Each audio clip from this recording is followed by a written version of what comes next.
A Plaguelands Media production.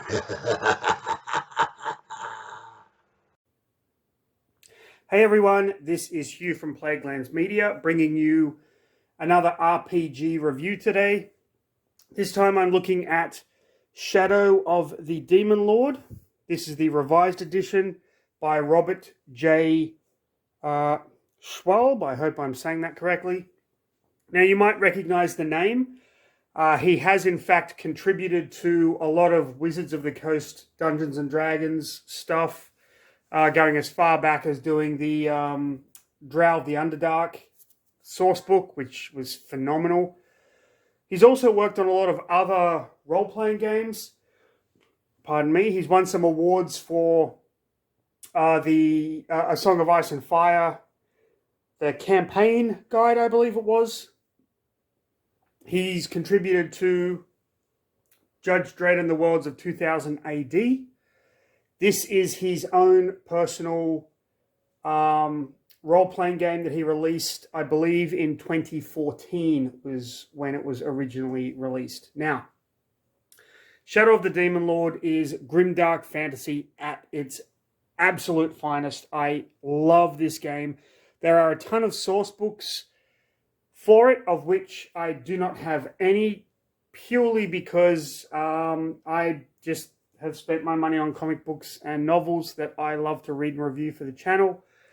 But I do look forward to trying to pick some of those up in the future. You can tell by the cover exactly what sort of a game this is going to be. And to be perfectly honest with you, I didn't know anything about this game. I bought this book purely for the cover itself.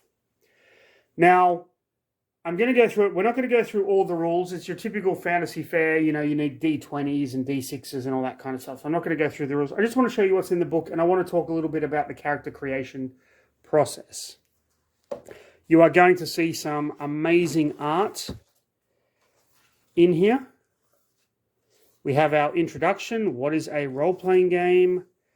Moral ambiguity. This is a very, very dark setting. So it might not be for everyone, and that's perfectly fine. You know, the beauty part of just the amount of tabletop role-playing games out there is the fact that not everyone is going to be into every setting. For example, I absolutely love the World of Darkness stuff, Vampire the Masquerade, Werewolf the Apocalypse, and I have a few others which I do want to actually review at some point in the future, but those sort of games aren't for everyone. Sometimes people want a lighter tone. Sometimes they want science fiction. They don't like the fantasy thing. This is very grim, very dark, not suited to everyone, but that is perfectly fine. I'm not going to push this on anyone because you know what your tastes are, basically. And anyone that does do that, I've seen quite a few threads online where people are like, oh, if you don't like this game, there's something wrong with you. No, if you don't like a game, you don't like a game, and those people should just fuck off. You get an example of play. Every good source book has one of these. Always fun to read.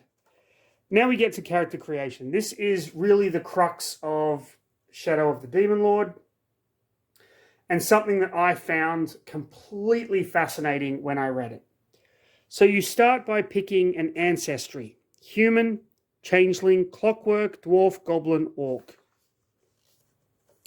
The ancestry basically determines what your starting statistics are.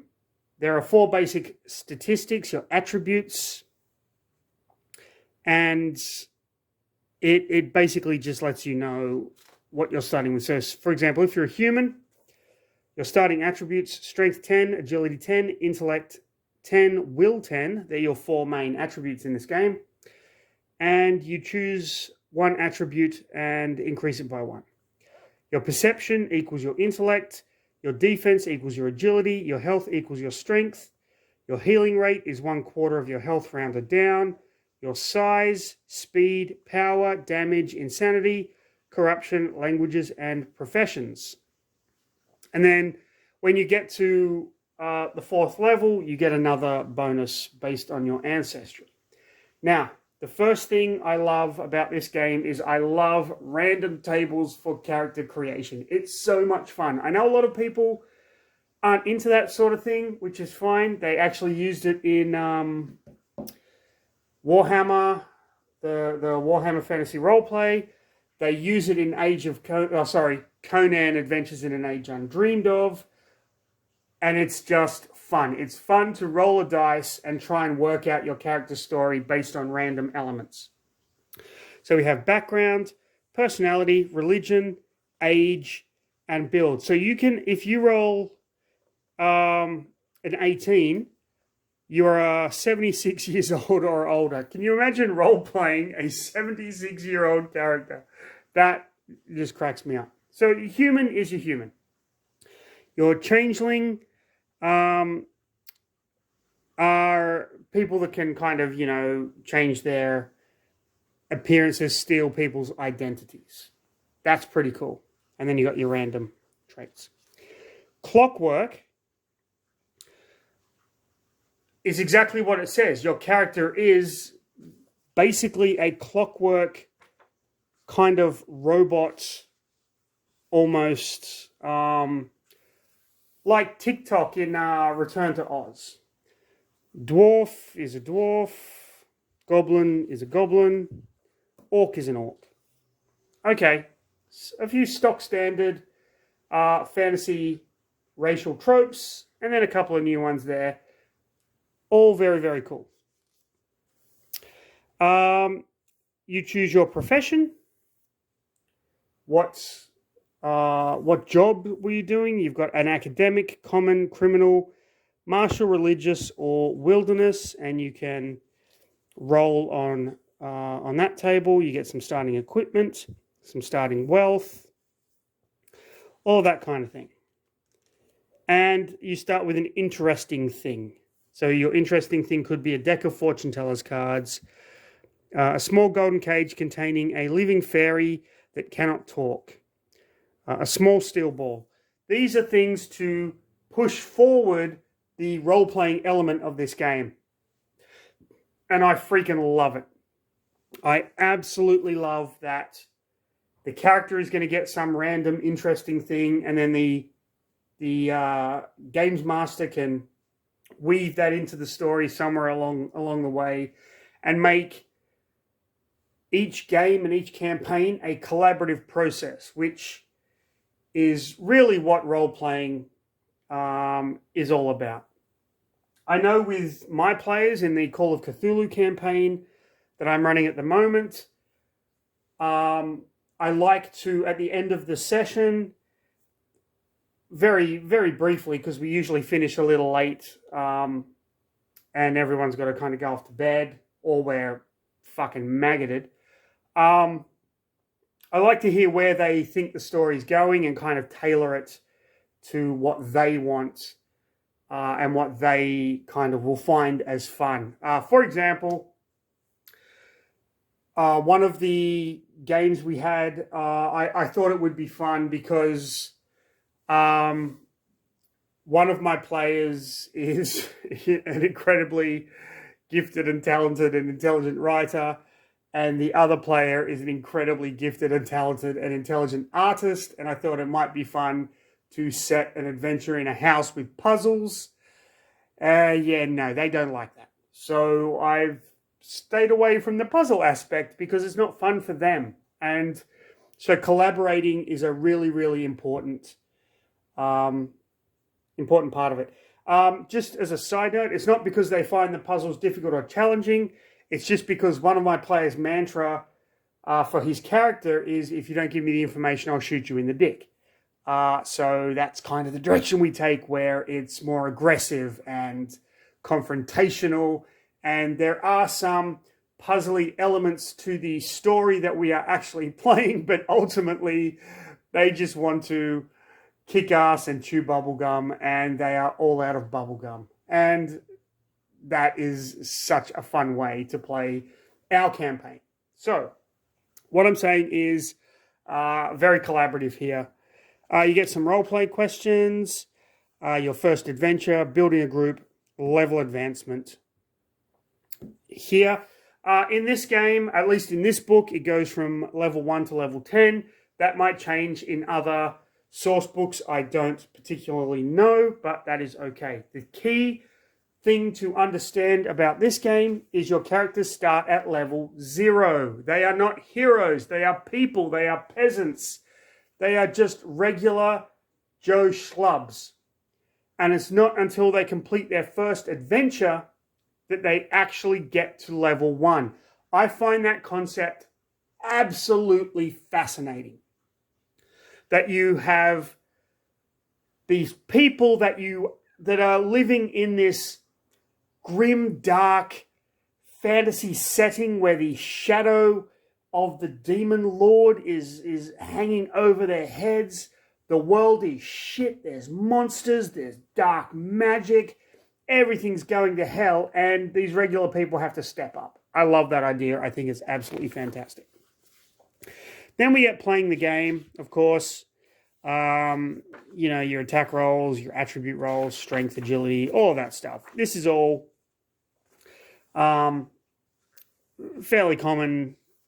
If you've played role-playing games before, it's self-explanatory. I will say, however, the writing in this book is incredibly well done. It's very clear. And I didn't find anything too ambiguous about any of the rules system here. Different afflictions you can get.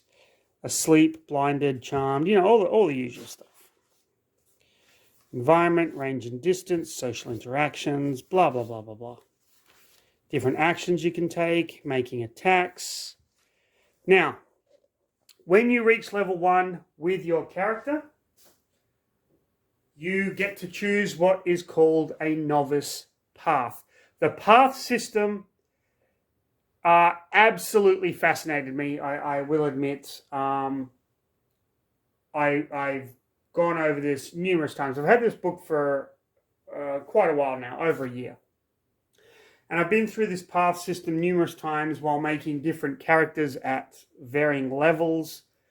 And I've got to tell you people, it's freaking awesome.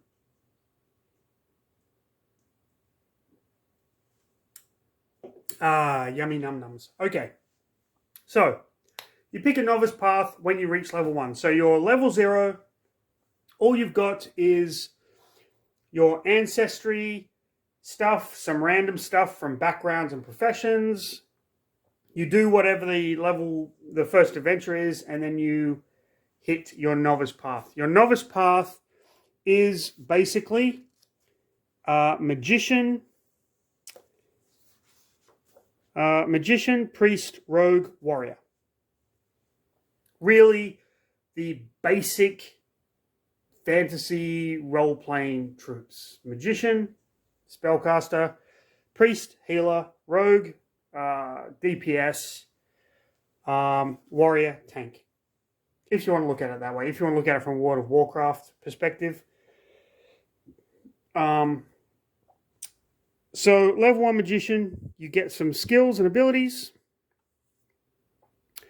Level 2 magician, you get some skills. Level 5, you get some expert skills. And then level 8, you get some more skills.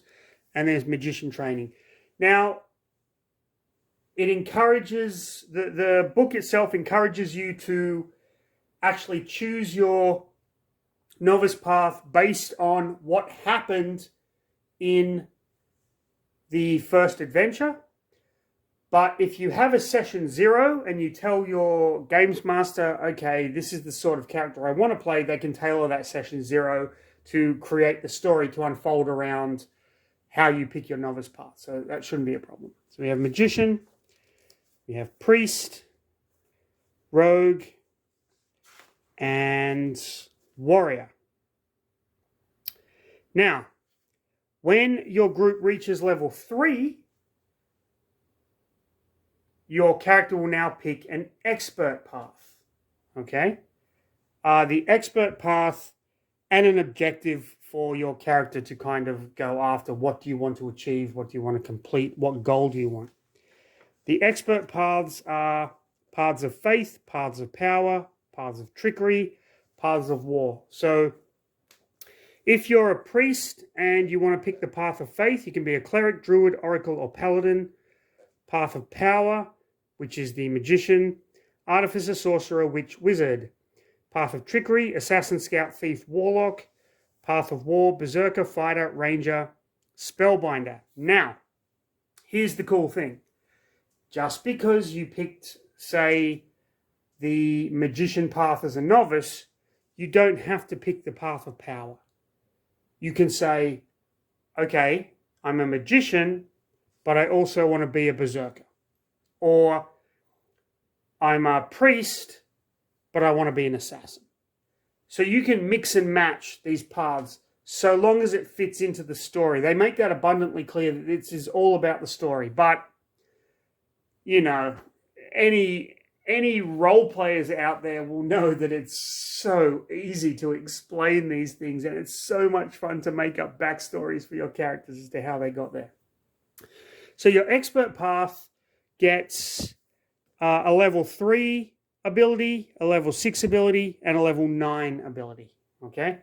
And then you can, there's a little bit of story development. So artificer, assassin, berserker, cleric, druid, fighter, oracle, paladin, ranger, scout, sorcerer, spellbinder, thief, warlock, witch, and wizard. Now, when you get to what level? Level 7, you have a choice at level 7. You can pick a master path, or you can pick a second expert path, which means you don't get your master path, but you have 2 expert paths, which gives you so many more options. It's just amazing.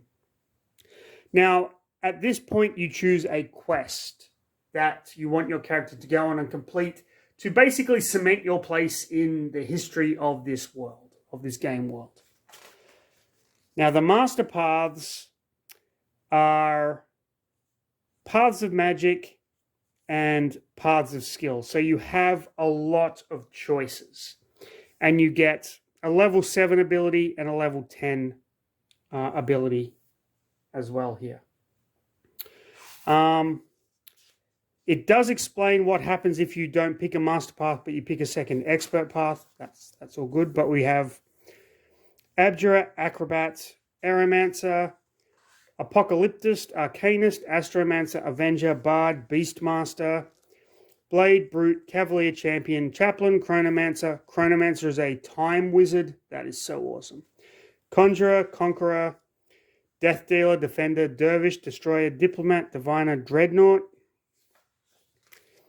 Duelist, Enchanter, Engineer, Executioner, Exorcist, Explorer, Geomancer, Gladiator, Gunslinger, Healer, Hexer, Hydromancer, Illusionist, Infiltrator, Inquisitor, Jack of all trades, Mage Knight, Magus, Marauder, Miracle Worker, Myrmidon, Necromancer, Poisoner, Pyromancer, Runesmith, Savant, Sentinel, Shapeshifter, Sharpshooter, Stormbringer, Technomancer, Templar, Tenebrist, Thaumaturge, Theurge, Transmuter, Traveller, Weaponsmaster, Woodwoes, and Zealot. Holy shit!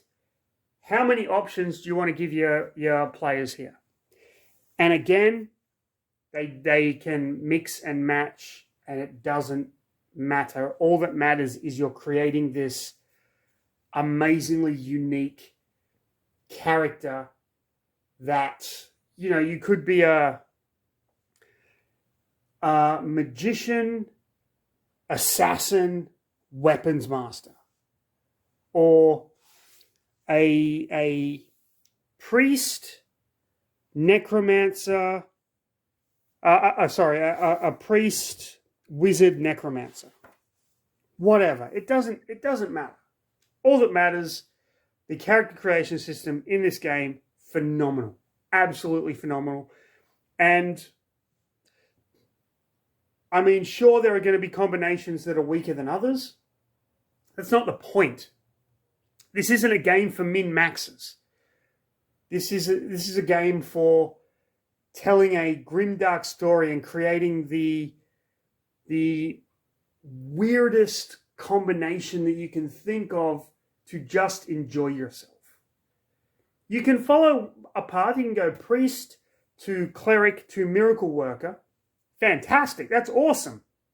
You don't have to do that. You are not restricted by the class that you picked, the novice path, I should say, that you picked at the beginning. And that's the point, and that is awesome. Then we go into equipment. I do love that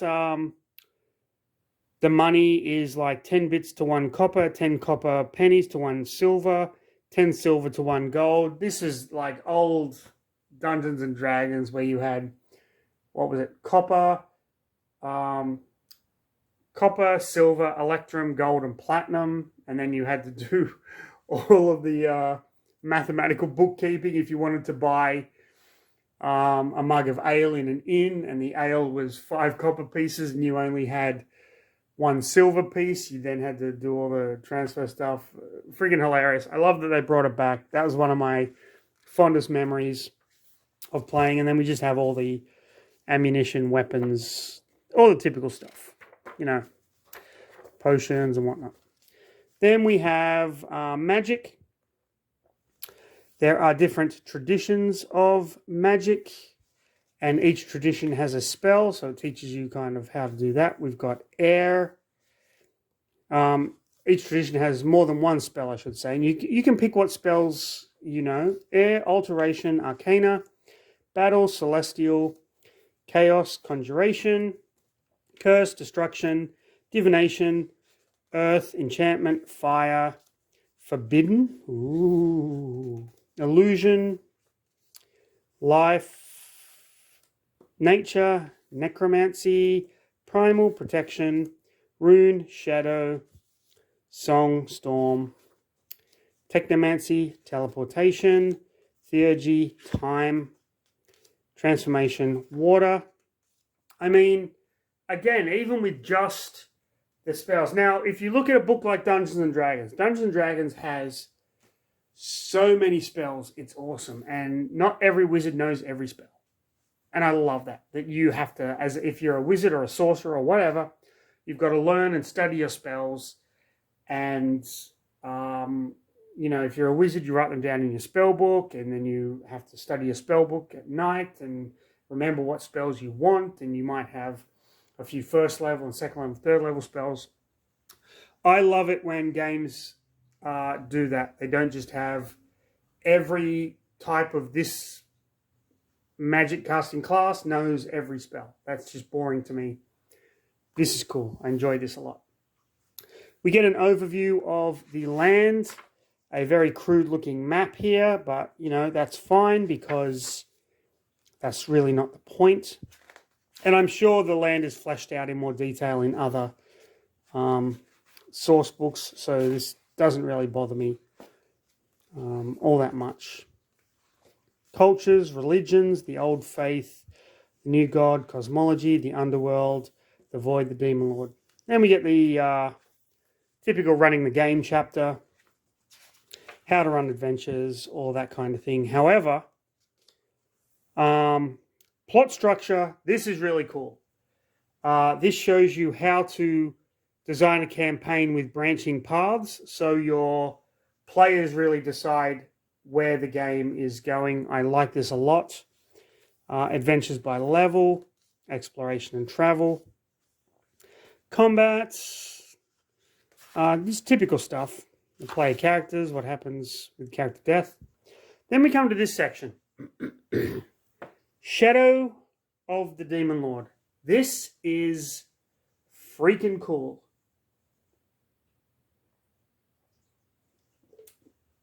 Now, I will stress, this is an optional rule. You don't have to use this in your game. But if you do, as you are playing the campaign, the Shadow of the Demon Lord is going to fall over the land. And you roll randomly here. I mean, you can pick, but you roll randomly and an effect is going to happen that is going to change the game state. For example,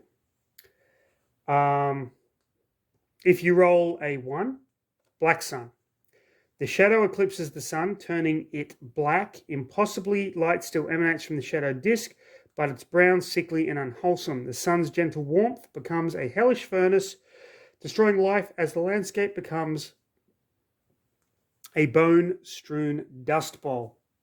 What is the game effect? Food and water grow scarce and temperature climbs to intolerable levels. Creatures are subjected to the effects of exposure for each hour spent unprotected in the tainted sunlight. The exposure causes a creature to take a penalty to health. It becomes badly burned and blistered. The dreadful radiation oppresses all that falls over. From the hours of 9 a.m. to 11 a.m. and 2 p.m. to 4 p.m., creatures in the black sun's light make all d20 rolls with 1 bane. For the hours of 11 to 2, they make it with 2 bane. And each one of these shadow effects has an in-game effect. So, Curse of the Beastmen. The flood of beastmen emboldens the existing tribes, making them more powerful. All beastmen make attack rolls with 1 boon, and their attack with weapon deals 1d6 extra damage. So, you can do this randomly, or you can actually pick it to suit your adventure, but this is a really cool optional rule.